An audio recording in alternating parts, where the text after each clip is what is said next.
Elhamdülillah. Құдай Таала сиз менен бизди өтө жакшы көрөт турган.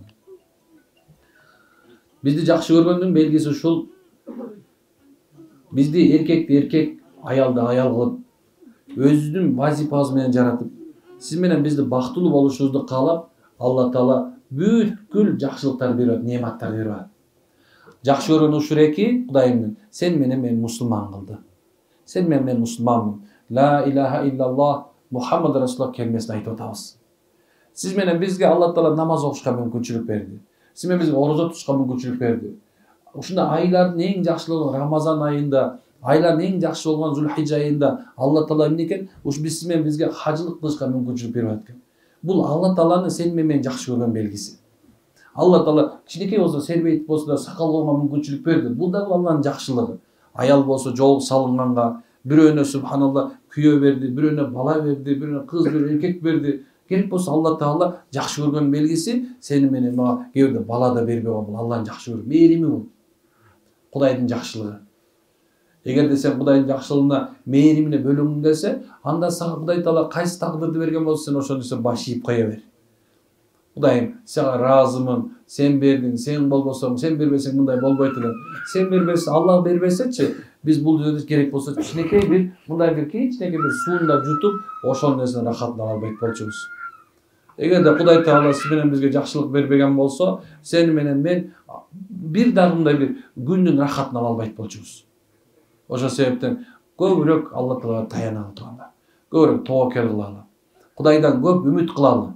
Үмүтсүздүк бир гана шайтанга. Жакшылыкты үмүт кыла бериш керек. Анткени кимде ким жакшылыкты үмүт кылсачы, ошол жакшылыктын жолу ачылат. Ким жакшылыкка дайым аракет кылса, Кудай Таала жакшылыкты берет. Бүгүн мисалса Кудай Таала бизге кичине бир сыноо берип койду. Алла, сен ушул эле кылып койдуң деп баягы жаманчылыкка баш уруп кетпегиле. Эмне кылышыбыз керек экен? Жакшылыкка аракет кылышыбыз керек. Кудай тагдырды жазган. Ал жазган. Андан башка эч ким жазган эмес иншалла. Макулбу? Мен кээде ушундай бир шүгүр айтам да, пайгамбарыбыз айткан эркек болгонума, мусулман болгонума шүгүр деп айткан деген сөздү мен дагы айтам да. Кудай, ушундай бир дени сак бала берип койгонуңа шүгүр, дени сак аял берип койгонуңа шүгүр, дени сак канча эркекти билем мен. Ушундай баласы ДЦП менен, аутизм менен төрөлүп калган, синдром Даун болуп калган жок. Мен бул балдан уялам. Мен мунун жанында жашагым келбейт деп кетип калган эркекти көрүп атам азыр. Ошону көтөрүп баягы ушундай бир баласын ушундай жанагындай бир ондай бир жанагындай ушунча нерсеге бала деген кичинекей кезинде бала азырында мону башкара атпайбы? Бирок кичине чоңойгондо муну эч ким башкара албай калат. Уже муга күчү да келбей калат. Баласы бул балдар ата-энесин сабайт ошол мезгилде. Чапкылайт, тиштегилейт, күчү келбей калат. Ийилайт ошондо аялдарыңа психологик жактан жабыркап, эмне кыларын билбей турган аялды көрсөңөрчү, сен өзүң аялыңа шүгүр айтасың, стерва аялыңа шүгүр айтасың. Сөйтөм, стерва аялыңа шүгүр айтасың. Күйөөдөн алкаш болгон күйөөңө шүгүр айтып каласың. Ошон үчүн Кудайга шүгүр айткыла. Кудай Тааласы бана соо болуп берип, барып ушундай бир дени сак жакшы берип койгон. Ошондой ушундай. Мен көп убакыттарда баарын айтам. Кээ бар, мен сопсол экен болду экен кетип калгандар болот. Ошо сен сопсол элесиң, ому жок болчусуң сен просточу. Эмне кыларын билбей атасың, урсагың ток, кайгың жок. Эмне кылган жинди болуп атасың. Ушундай нерсе.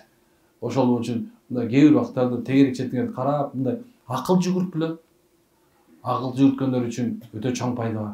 Акыл жүгүртсөң субханалла, жаныңда кол буту жок, бирок аракет кылып аткан кишилерди көрүп, сен мындай арак ичкиң келбей калат. Эмне кыларын билбей, аракка өзүңдү өзүң берип, жүрөсүң да турабы? Арак ичип алып, эмне кыларын билбей, аны тигин аракет кылам, акылың бар болсо, ошону көрүп пайдаласың. Колуңда бар, байсың, субханалла, аялың сопсо, өкөң эмне кыларын курсагың токтон, бүгүн диярга барышым керек болчу десе, жок, мен тиги барам десе, өкөңөр урушат. Сен дияр, мен тиги арзуга барам деп өкөңөр талашып атасың. Урушуп кеткенде анан эки жакта барып калып, молда көчөдө бирөө окуп койгон дейт да, бирөөнү көрөсүң субханалла, могу колу буту жок аялды көтөрүп монтип кирип келе атсачы. Дагы деле эмес жетпейт кийүүлөрчү. Чынай. Мээс жетпейт кийүүлөрүн дагы. Карагыңар келбейт. Тегерек четиңер карап көрсөңөр, азыр канча нерсени көрөсүңөр субханалла. Түшүнүктүбү? Урушуп салдым, негизи молда ушундай да субханалла. Уруш керек. Үлгү алган үчүн көп пайда бар азыр жерде. Мынтип карап отурсаңчы көп нерсени көрөсүң, тагдыр көрөсүң. Мен сакалым 4 ай бурун апа барып капкара эле болчу негизичи. Бирок ушул адамдардын ушунча көп проблема бар экенин билбепмин. Күнүгө көрө берип, субханалла, автоматически субханалла агырып баратат.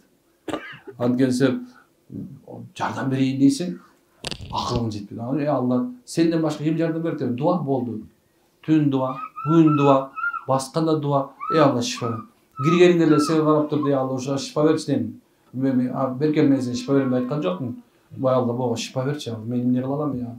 Бул мага келип алды я, сага барыш керек болчу бул. Эмне кыла алам?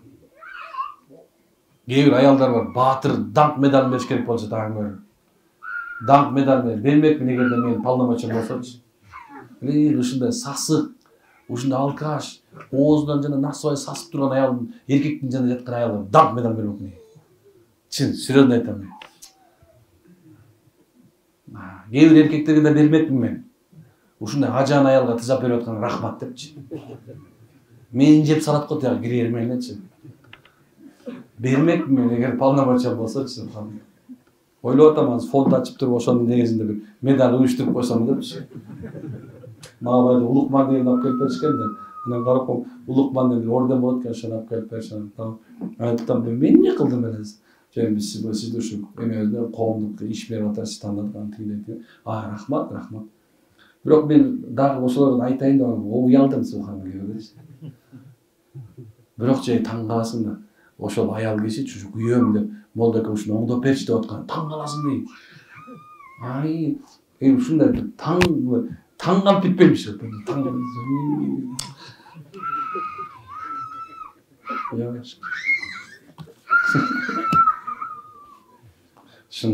таң калып кетпейм. Кайсы айылга барсам эле алып келе берет да. Карасаң аял зыңк күйүп алган, тиги болсо, калсынчы. Канча күн болсо 3 ай болду ичкенине. Жанда ходячий эле жанагындай туалетке түшкөн эле жана эме чөт го. Ошактан чыккан жит да. Ушундай жит бар. Бирок ушуну оңдоп бериш деп келип атат. Рахмат. Андан 5 бала төрөп койгон. Качан успетет түшүнөм. Таң каласың, качан успетет атат дейм. Качандан баштап өмүр бою ичкелеп атат дейт да. Ушинтип эле. Алла, анан балдары чыкканын көрсөңчү. Мондай балдар дейт. Балдарды көрсөң. Отличник, бүт багына жетишкен, аракетчил, атасы жакчы үй салып сашкан жочу. Тиги сүйүнгө дейин чыгат окшойт ойлоп калдым да келдечи. Чын, сүйүнгө дейин чыгат ойлоп калдым да. Бирок армандай. Бир аял өмүр бою жашады, бактысыз жашады. Ошол эркектерди эле мисалы мынтип карап отуруп, ойлонбойт деле болуш керек, бирөө бактысыз болуп. Бейиште өзү бир акыбал бар экен да. Ал жерге аялдарды алып келет. Аялдарга мүмкүнчүлүк берилип, бейиштин ичине кирип, бул дүйнөдөгү баардык жаманчылыктын баарына чыдап, күйөөсүнүн жаманчылыгына чыдап, имандуу болуп, анан Алла Таала бейишке киргизгенден кийин аял биринчи сен эмне каалайсың? Күйөөмдү берчи Алла дейт экен. Күйөөмдү берчи дейт экен. Бактылуу кылайын дейт экен дагы. Дагы эмне керек деп түшүнбөйм да, кээбирде дагы эмне керек түшүнбөйм. Берчи мага күйөөмдү кайтарып берчи Алла, мен бактылуу кылайын. Бейишке эркектер кирип алып болсо көзү жайнайт экен да. Бияда хурайын, бирөө хурайын, субханалла. Ушунда көзү жайнап, ушунда, Алла, мун деле берет, мун деле берет, мун деле берет. Кыз төрөлгөндө үйүңөргө. Кыз төрөлгөндө пайгамбардын саламы келди. Пайгамбардын саламы келгенде пайгамбардын өзү келди деген сөз да. Анан кийин ал сен ушундай бир качан кыз кичине бир сүйлөп, тамтың басып ушундай баштаганда периштелер ага рахматты түшүрүп баштайт экен кызга. Рахмат айланып баштайт экен ошол кызга. Качан алса ата деп бир жолу апа деген мезгилде Алла Таала сенин жүрөгүңө сүйүнүч пайда кылат экен. Ал ошо дүйүндө салам болуп, рахмат болуп, ошо кызыңдын себебинен эки эсе рызкы бериле берет экен. Анан кийин качан алып сен турмушка бергенден кийин жүрөгүңдөн бир бооруңдан бир нерсени кесип алгандай болот экен. Берип эле кутулуш эмес экен. Ушундай бир үйүңөн бир жакшылык кетет экен. Пайгамбардын салам үйүнөн чыгып кетет экен.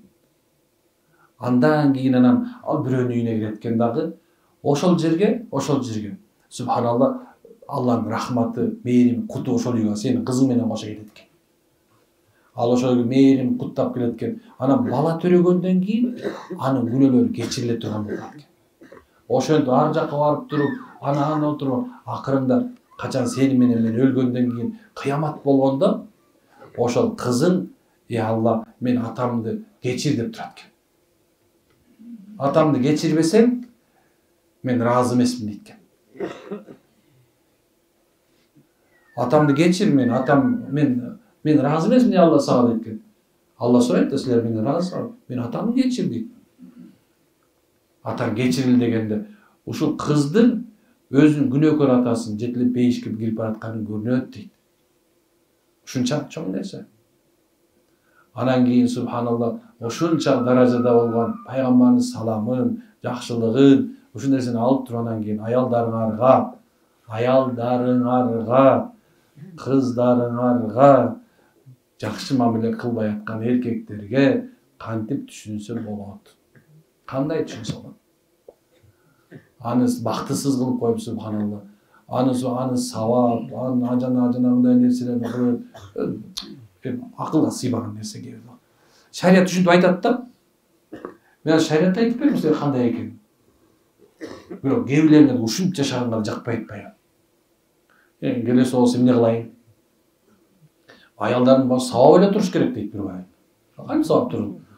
Шайтанын качырып турса болбойт булар дейт. Аялдарын көрүп калып тайгандай болчу. Сабабаса болбой турганчы. Өз жанында бар армияга барган билесиз, мындай бир эме болгондо бир жолу жок дене бир жолу детке барып бир соктуруп албасаң ыраазы болбой атат акырдачы.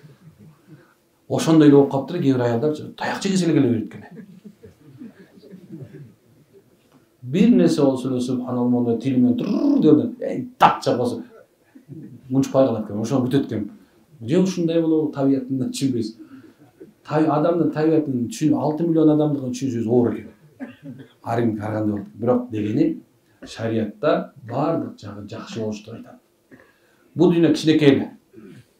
Ким сыйлаган болсо пайда тапты машалла. Аракет кылалы. Машалла, Алла разы болсун.